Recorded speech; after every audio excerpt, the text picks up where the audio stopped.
अस्सलाम वालेकुम स्टूडेंट्स। आज हम लोग स्टार्ट कर रहे हैं चैप्टर नंबर 2 बायोसेट्स का सैम्पलिंग टेक्निक्स। इसके अंदर हमारे पास जो सबसे पहले डेफिनेशन बनती है वो पॉपुलेशन की डेफिनेशन बनती है। जब आप किसी भी एलिमेंट की कलेक्शन करते हो जिसका आपको दिल करे कि आप उसको इन्फ्रेंस करो तो उसको आप पॉपुलेशन कहते हो। पॉपुलेशन की डेफिनेशन मोस्ट इम्पॉर्टेंट है। आपका ये UQ है, पॉपुलेशन की डेफिनेशन ज़रूर पूछते हैं जिसमें कलेक्शन ऑफ द एलिमेंट हो about which we wish to make the inference, तो उसको आप पॉपुलेशन कहते हो।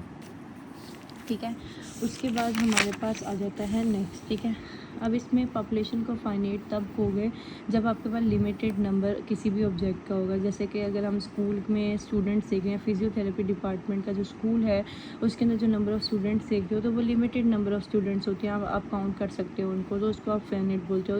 अगर अनलिमिटेड पॉपुलेशन आपके पास तो उसको आप काउंट नहीं कर सकते, जैसे स्काई के अंदर स्टार्स नहीं काउंट कर सकते, तो उस पॉपुलेशन को आप इनफाइनाइट पॉपुलेशन कहते हो। ठीक है, उसके बाद हमारे पास सैम्पलिंग आ जाता है। किसी भी चीज़ पॉपुलेशन में से एक रिप्रेजेंटेटिव चीज़ को उठाना, कोई भी रिप्रेजेंटेटिव चीज़ को उठाना और उसका स्टडी करना, उसको आप सैम्पलिंग बोलते हो। ठीक है, उसके बाद हमारे पास जो एक मेन चीज़ है वो सेंसस और सैम्पल है। सेंसस क्या होता है कि अगर आप एक पॉपुलेशन को स्टडी कर रहे हो ना तो पॉपुलेशन अंडर स्टडी है, अब उसकी हर एक चीज़ को स्टडी करना उसको सेंसस कहते हैं। और अगर आप पूरी पॉपुलेशन में से छोटा सा पार्ट उठाते हो और उसको स्टडी करते हो तो उसको आप सैंपल बोलते हो। ठीक है, सैम्पलिंग क्या होता है? एक ऐसा प्रोसीजर होता है कि आपने एक रिप्रेजेंटेटिव सैंपल उठाया गिवन पॉपुलेशन में, उसको स्टडी किया, लेस एक्सपेंसिव होता है, टाइम भी कम लगता है, तो उसको हम सैम्पलिंग कहते हैं। ठीक है, तो इसका पर्पस क्या होता है? सैम्पलिंग का दो पर्पस होते हैं। एक तो मैक्सिमम इन्फॉर्मेशन हमें मिल जाती है उस हवाले से, पॉपुलेशन जो कैरेक्टरिस्टिक हमने निकाला है पॉपुलेशन का उस हवाले से, और लेस टाइम भी कम लगता है, कॉस्ट भी कम लगती है और एफर्ट भी कम लगती है, और रिलायबिलिटी हमें मिल जाती है जो कि एस्टिमेट हमने निकाला था सैम्पल से, उसकी रिलायबिलिटी आप फाइंड कर सकते हो। फिर आ जाता है हमारे पास रैशनैलिटी ऑफ द सैम्पलिंग, जिसको आप एडवांटेजेस कहते हो। ये आसान है स्टडी करना, कम एक्सपेंसिव होता है। क्यों आसान है स्टडी करना? क्योंकि आप जहाँ पूरी पॉपुलेशन को आपको स्टडी करना पड़ा था वहाँ आप छोटे से पार्ट को अगर स्टडी कर लोगे तो वही वो पूरी पॉपुलेशन की स्टडी होगी, तो इसको स्टडी करना आसान होता है। लेस एक्सपेंसिव होता है, ज़्यादा एक्यूरेट होता है, कम टाइम लगता है, लेबर कम लगती है, डिटेल इन्फॉर्मेशन आपको मिल जाती है और ईजी कंट्रोल और ऑर्गेनाइज करना होता है। और इनफाइनाइट के केसेस में जो सैम्पलिंग होती है वो ऑब्टेन हो सकती है, मतलब सैम्पलिंग ही एक ऐसा मेथड होता है जिससे आप इन्फॉर्मेशन ऑब्टेन कर सकते हो। ठीक है, डिसएडवांटेजेस की बात आते हैं कि सैम्पलिंग में ना आपको एक प्रॉपर और केयरफुल जो है वो एक मतलब आपको एक प्रॉपर प्लानिंग की ज़रूरत होती है, नहीं तो वो बाइस भी हो सकती है और मिसलीडिंग भी हो सकती है। ठीक है, डिफ़िकल्ट होता है डिसाइड करना कि कौन सा सैम्पलिंग का जो है वो ज़्यादा सूटेबल होता है, मेथड कौन सा सैम्पलिंग का ज़्यादा सूटेबल होगा। जो रिज़ल्ट ऑब्टेन होते हैं ना सैम्पलिंग के वो कम रिलायबल होते हैं। ठीक है, और मिसलीडिंग तब होती है जब आप एक रिप्रेजेंटेटिव सैम्पल नहीं उठाते, बार बार एक रिपीट कर रहे हो, फेक सैम्पल उठाई जा रहे हो और फिर उसी को स्टडी करी जा रहे हो। तो इसलिए उसने बोला है कि रिप्रेजेंटेटिव सैम्पल का उठाना ज़रूरी है। अगर आपने ये ना उठाया तो बाइसनेस या फिर मिसलीडिंग हो सकती है। ठीक है, सैम्पलिंग डिज़ाइन क्या होता है कि एक सीक्वेंस ऑफ स्टेप्स होते हैं जिसमें आपने सैम्पल को पॉपुलेशन की एस्टिमेशन के लिए, पॉपुलेशन की जो कैरेक्टरिस्टिक है उसके एस्टिमेशन के लिए आपने उसकी सिलेक्शन करनी है, कौन सी रेलिवेंट पॉपुलेशन है, कौन सा आप सैम्पल ले सकते हो। ठीक है, ये फ्रेम क्या है, पैरामीटर्स क्या है, सैम्पल साइज़ क्या है, कॉस्ट क्या है, ये सारी चीज़ें आपको पता होना ज़रूरी है। ठीक है, सैम्पल की कैरेक्टरिस्टिक क्या है? दो कैरेक्टरिस्टिक्स होती हैं सैम्पल की, एक तो वो अनबाइस होना चाहिए और एक प्रिसाइज होना चाहिए।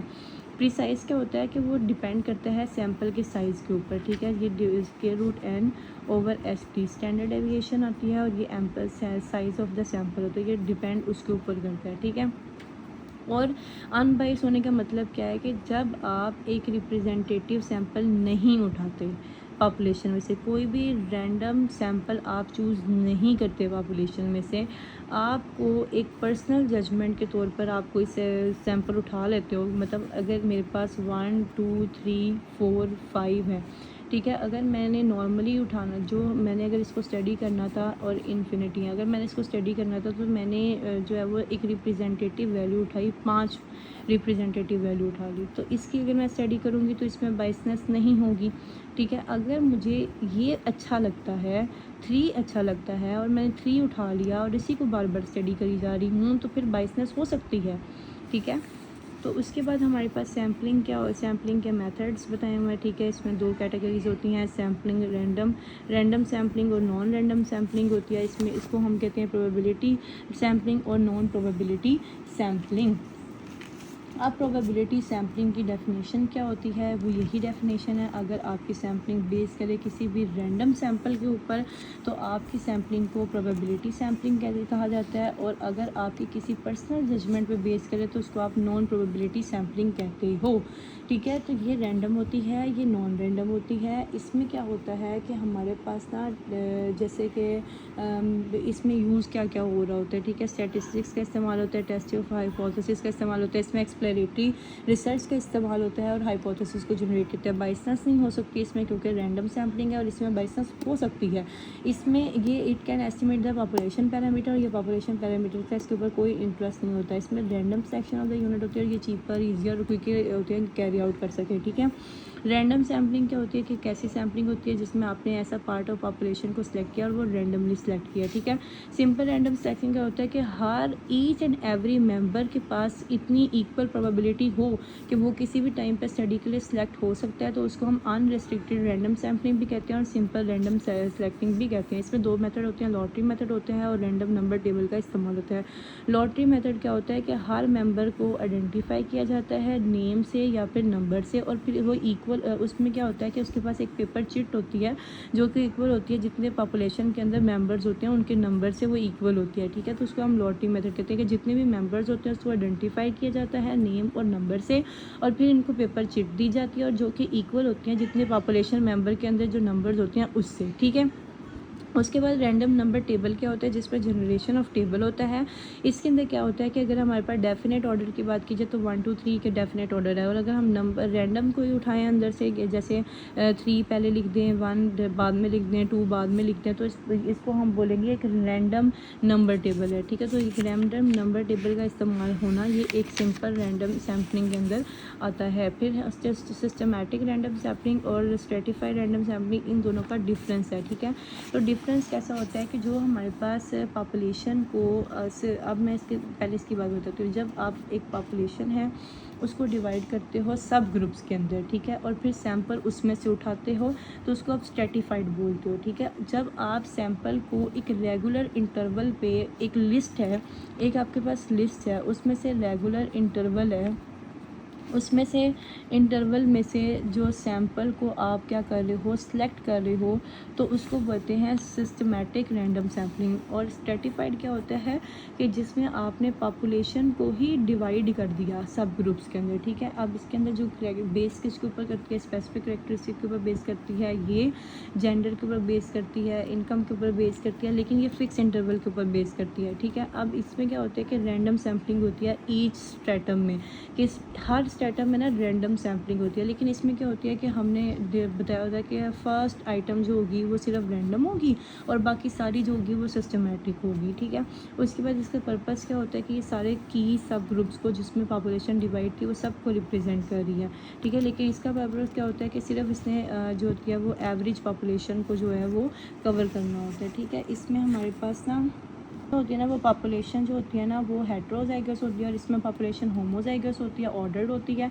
और इसमें क्या होता है कि हमारे पास जैसे हमने एक डीपीटी डिपार्टमेंट में नंबर ऑफ़ स्टूडेंट्स काउंट करने हैं तो स्ट्रेटिफाइड रैंडम सैम्पलिंग से होगा, और अगर हमने हर रो में से 5th कस्टमर को उठाना है सैम्पल के लिए सिलेक्ट करना है तो वो सिस्टमेटिक रैंडम सैम्पलिंग होगा।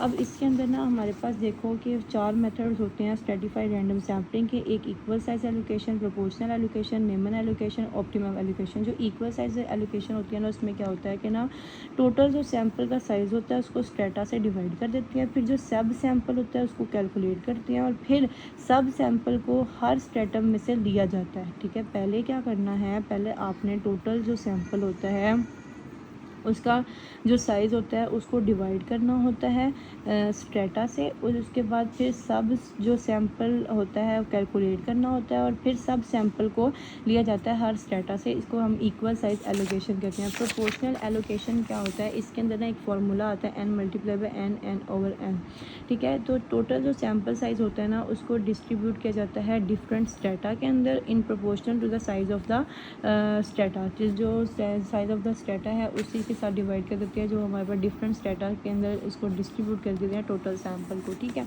नेमन क्या होता है कि इसके अंदर भी आपने देखना है कि जो सिटी है ना उसको आपने डिफरेंट स्टेटा के अंदर अकॉर्डिंग टू लोकेलिटी डिवाइड किया, तो ये इसका फार्मूला हो गया, और ऑप्टिमम का ये फार्मूला हो गया, ठीक है। जब आप एक पॉपुलेशन में से सैंपल लेते हो और फिर उसको डिवाइड एक नेचुरल ग्रुप के अंदर कर देते हो, तो उसको आप बोलते हो क्लस्टर, और क्लस्टर को आप लेते हो एज आ सैम्पलिंग यूनिट, ठीक है। फिर क्लस्टर को रैंडमली ड्रॉ करते हो और क्लस्टर को फिर सिलेक्ट करते हो, तो इसको आप बोलते हो एक क्लस्टर रैंडम सैम्पलिंग, ठीक है। मल्टी स्टेज और मल्टी फेज सैम्पलिंग क्या होता है कि जब हम कंबाइन करते हैं सैम्पलिंग मेथड्स को, तो इसको हम बोलते हैं मल्टी स्टेज सैम्पलिंग, ठीक है।